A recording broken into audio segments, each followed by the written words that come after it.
জুলাই আগস্টে জনতার যে অভ্যুত্থান, এই দেশের মানুষের জনগণের রাজনৈতিক দলগুলোর সাথে জনগণের সমর্থন ছিল বলেই সম্ভব হয়েছে পলাতক স্বৈরাচারের মতন একজন মাফিয়া স্বৈরাচারকে এই দেশ থেকে বিতাড়িত করতে সক্ষম হয়েছে সকলে মিলে। এই যে জনগণ রাজপথে বেরিয়ে এসেছে, জনগণ রাজনৈতিক দলগুলোর পাশে এসে দাঁড়িয়েছে, জনগণ সমর্থন দিয়েছে দলমত নির্বিশেষে সবাই, যে একটি পরিবর্তন হতে হবে। প্রিয় উপস্থিতিবৃন্দ, নিশ্চয়ই জনগণের একটি প্রত্যাশা আছে। কেন তারা এই পরিবর্তন চেয়েছে, কেন তারা এই পরিবর্তন চেয়েছে, তার একটি প্রত্যাশা আছে। অ্যাম্বুলেন্সের ঘটনাটা দিয়ে আমি মনে করি জনগণের প্রত্যাশা হচ্ছে যে আমরা রাজনৈতিক দল যারা, আমরা জনগণের জন্য এই রকম কাজগুলো করা শুরু করব। এই বিষয়গুলো নিয়ে আমরা কথা বলবো। হ্যাঁ, আমরা সংস্কার নিয়ে কথা বলছি, আমরা কথা বলছি আমাদের দেশে উচ্চ সংসদ হওয়া উচিত, উচ্চ কক্ষ হওয়া উচিত। আমরা কথা বলছি কার মেয়াদকাল কতটুকু হওয়া উচিত। আমরা কথা বলছি কতটুকু সংসদের ক্ষমতা থাকা উচিত, কতটুকু গণপরিষদের কি হওয়া উচিত। বিভিন্ন বিষয়ে কথা বলছি। আমরা কথা বলছি একজন ব্যক্তি কতবার কি নির্বাচিত হতে পারে।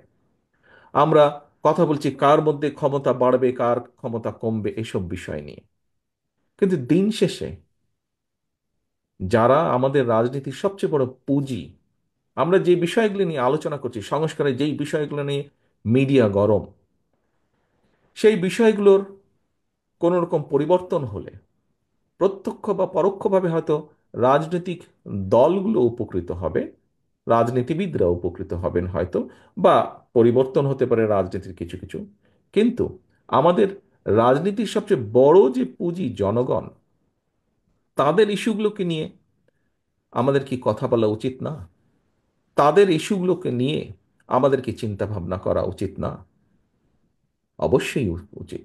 কারণ এটি হচ্ছে আমাদের রাজনীতি, তারাই আমাদের রাজনীতির সবচেয়ে বড় পুঁজি, জনগণ।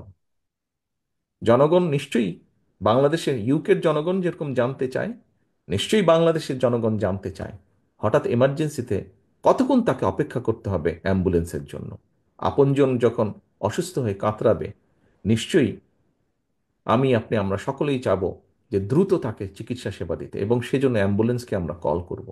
সে অ্যাম্বুলেন্সটি দ্রুত যাতে আসতে পারে, দ্রুত যাতে আপনজনকে নিয়ে চিকিৎসকের কাছে চলে পৌঁছে যেতে পারে।